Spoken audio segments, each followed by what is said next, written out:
مختلف فرقوں میں بٹ جانا یہ اچھا ہے یا ایک وحدت امت، ایک امت بن کے جینا یہ ہمارے لیے مناسب ہے؟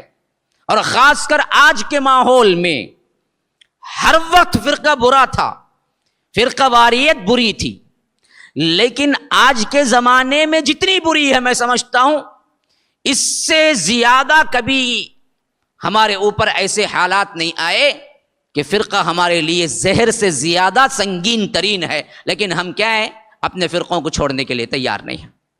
اللہ تبارک و تعالی نے فرمایا کہ اذا لقیتم فئۃ فاثبتوا واذکروا اللہ کثیرا لعلکم تفلحون، اے لوگوں جو ایمان لائے ہو، اگر تمہیں کیا دشمن سے مقابلہ ہو جائے، اذا لقیتم فئۃ فاثبتوا، مضبوطی کے ساتھ کھڑے رہو اور اللہ کا ذکر کثرت سے کیا کرو، واذکروا اللہ کثیرا لعلکم تفلحون، تاکہ تم دشمن کے مقابلے میں فلاح پاؤ۔ اور اس کا سب سے بہترین نسخہ کیا ہے؟ واطیعوا اللہ ورسولہ ولا تنازعوا فتفشلوا وتذهب ريحكم واصبروا ان اللہ مع الصابرین۔ اس موضوع پر میں سمجھتا ہوں کہ اس ایک ٹکڑے میں اعجاز القرآن کے تمام اعجازات اس کے اندر شامل ہیں کہ فرقہ واریت کے حساب سے سب سے بدترین کیا حالت ہوگی اللہ نے صرف اس ایک آیت کے اندر بیان کر۔ اور اتحاد امت کا سب سے اہم فضیلت آپ 3 گھنٹے 4 گھنٹے بولے ادا نہیں ہو سکتی، ایک آیت میں اللہ نے ادا کر دی ہے۔ وَأَطِيعُوا اللَّهَ وَرَسُولَهُ، دیکھو اللہ کی اطاعت کرو، اس کے رسول کی اطاعت کرو۔ وَلَا تَنَازَعُوا، جھگڑے نہ کرو۔ تنازع، نزع، اصل میں ہم بھی بولتے ہیں نا جی، نزع کی حالت آپ نے سنا ہوگا، مرتے وقت نزع کی حالت، یعنی اس وقت روح کھینچی جاتی ہے۔ تو نزع کا اصل میں مطلب ہے کھینچنا۔ ہاں، تنازعوا کا مطلب جب کوئی بندہ کسی بندے کو چھوڑتا نہیں ہے، کھینچتا ہے، وہیں سے جھگڑا پیدا ہوتا ہے۔ اس کے حال پہ اسے چھوڑ دیا جائے تو جھگڑا پیدا نہیں ہوتا۔ جب بھی اسے کیا ہے کھرچتا ہے، جب بھی اسے کیا ہے ہاتھ لگا کے تنگ کرتا ہے، تبھی سے جھگڑا شروع ہوتا ہے اس سے۔ تو جھگڑا نہیں شروع ہونا ہے تو اللہ اور اس کے رسول پہ انڈر میں آ جانا، بس اس کے علاوہ کوئی نہیں۔ اگر ان 2 چیزوں پر مستحکم ہو جاؤ گے جھگڑا نہیں ہوگا، نہیں تو جھگڑا ہوگا۔ ولا تنازعوا، جھگڑا نہ کرو۔ فتفشلوا وتذهب ريحكم فاصبروا، اگر تم نے فرقہ بندی کی تو یاد رکھو تمہاری ہوا اکھڑ جائے گی۔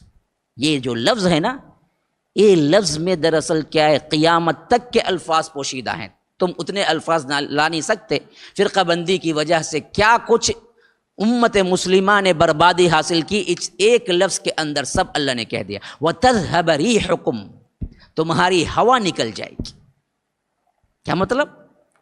تمہاری عزت، تمہاری تقدیس، تمہاری قوت، تمہارا رعب، تمہارا دبدبہ، تمہاری شان، تمہاری شوکت سب چلی جائے۔ ہوا نکل گئی کسی کی تو یاد رکھو پھر کہ بڑا سا بڑا کیا ہے جسم رکھنے والا بھی شکست کھا جائے گا۔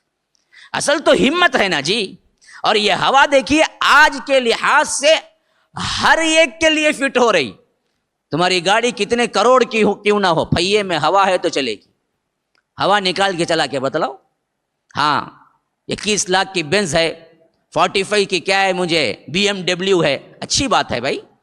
اور کار بالکل نئی ہے، شو روم سے لائیں، اچھی بات ہے بھائی۔ پہیے میں ہوا ہے، ہوا نکال دو، پھر چلا کے دکھلاؤ BMW کیسے چلتی ہے دیکھتا ہوں۔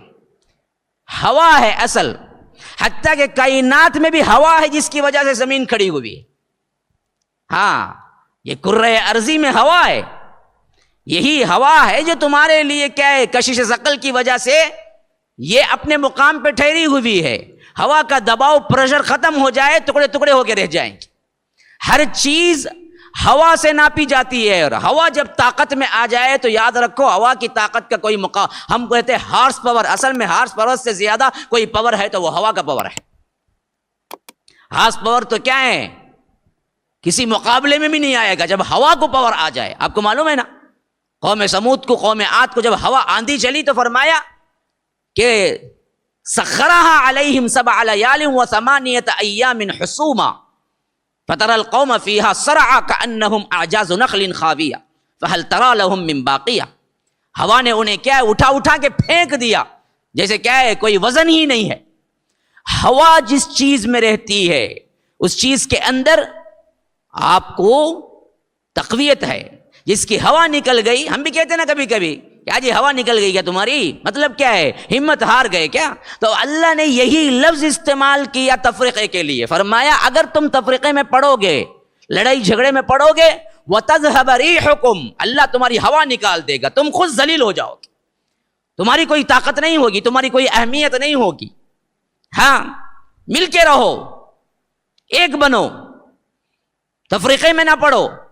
اللہ کے رسول صلی اللہ علیہ وسلم نے امت کی مثال دی تو فرمایا ایک جسد کی طرح ہے، ایک جسم کی طرح ہے، اور جیسے جسم کے اندر تمہیں کہیں درد ہوتا ہے، کہیں کوئی مارنے کے لیے ہاتھ اٹھاتا ہے، تو یاد رکھو اگر وہ پیٹھ پہ مارتا ہے تو پیٹھ پہ ہی مار پڑ رہی ہے، ہاتھ جا کے کیا ہے بچانے کے لیے اٹھتا نہیں، ایسی بات نہیں، ہاتھ فوراً حرکت میں آتا ہے، اس کو پکڑو۔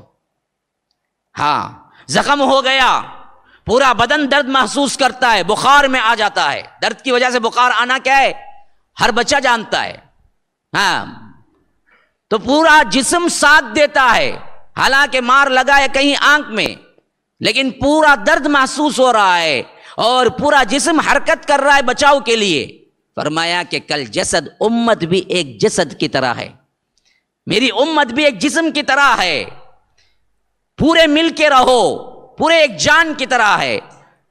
اس امت کے کسی بھی مسلمان کو کوئی تکلیف پہنچتی ہے تو وہ دراصل تمہارے اپنے اعضاء کو تکلیف پہنچنے کے برابر ہے، تم ویسے ہی درد محسوس کرو، لیکن غارت ہو ایک فرقہ واریت کا، ان کو اہمیت دینے کی وجہ سے مسلمان کا قاتل بن گیا، پھر بھی اس کی مسلمانیت پہ کوئی دھبا نہیں آتا۔